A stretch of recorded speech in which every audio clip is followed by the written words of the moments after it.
We strive every day on Idaho Matters to bring you the latest breaking news. Whether it's the newest bill from the Idaho legislature or the latest measles outbreak, we have the story. Listen to Idaho Matters podcast at boisestatepublicradio.org today.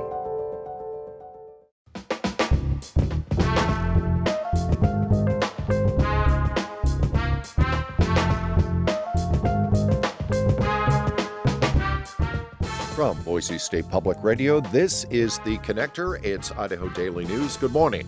I'm George Prentice. It is Thursday, the 3rd of April, and here come today's stories.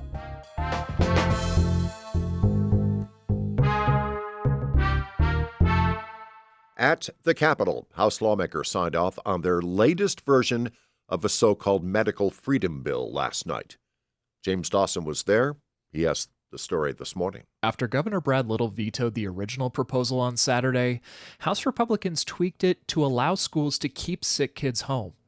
The bill would still ban private businesses and government entities from refusing service to anyone who doesn't treat their diseases.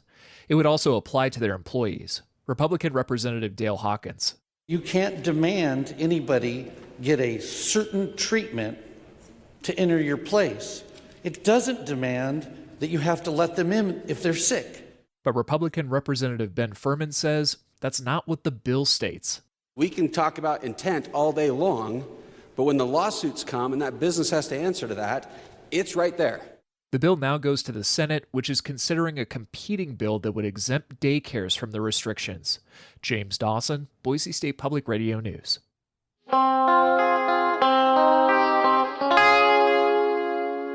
You may remember that hangar collapse near the Boise airport more than a year ago. It was January 2024 when an under-construction hangar collapsed when a massive crane came crashing down. 3 people were killed, 8 more injured. And the Occupational Safety and Health Administration issued $10,000 in fine to the crane company. Now the Idaho Statesman is reporting that the crane company negotiated a settlement where they must provide training which empowers workers to halt their work if they see something they consider to be an unstable structure. Inland Crane did not admit that its actions caused the accident, and the fines were waived. Meanwhile, the construction company, Big D Builders of Meridian, were hit harder by OSHA, which said Big D displayed a disregard for safety. They were hit with $200,000 in fines. And that company is also facing a lawsuit from the victims' families.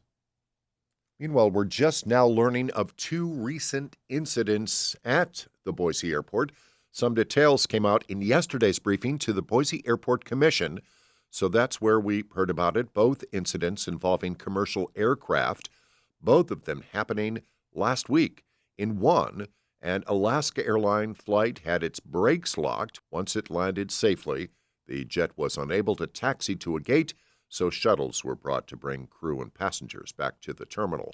We also learned that a United Airlines flight was diverted to Boise due to a mechanical issue. There was a safe landing there, too. 133 passengers and crew were assisted once they were inside the terminal. Now, what had become a controversial battery power project in Boise has a green light to move forward. That controversy has primarily come from neighbors in the southeast Boise area where that plant will be. Idaho Power wants to take one of its current substations, then add a 10-acre facility. Inside, there would be banks of lithium batteries that would store power during non-peak hours and then be released to customers during high-peak hours. This week, a good many neighbors came before Boise City Council to object to that plan. One of them was Lisa Winter. I understand the need for the battery storage. I don't object to that. I object to the location. It's a battery plant in the center of a community full of people. Many of the worries concerned fire and whether a possible battery fire inside could cause a risk or even a larger fire outside and into the nearby neighborhood. Council President Colin Nash, once he was briefed by the Boise Fire Marshal and an independent contractor, said he was satisfied with the information he had heard. If there is not evidence that these battery fires are contributing to fires that escape the facility, That's my primary concern is protecting people that live in our city. And if there is not evidence that these fires are escaping these facilities, I feel confident that this project is appropriate for this use.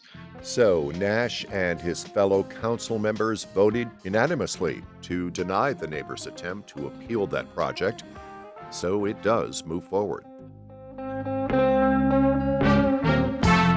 And that is today's episode of The Connector. I'm George Prentice. We'll see you back here Friday. To stay in touch with the news between now and then, check out BoiseStatePublicRadio.org or download the free Boise State Public Radio app. And thank you for listening.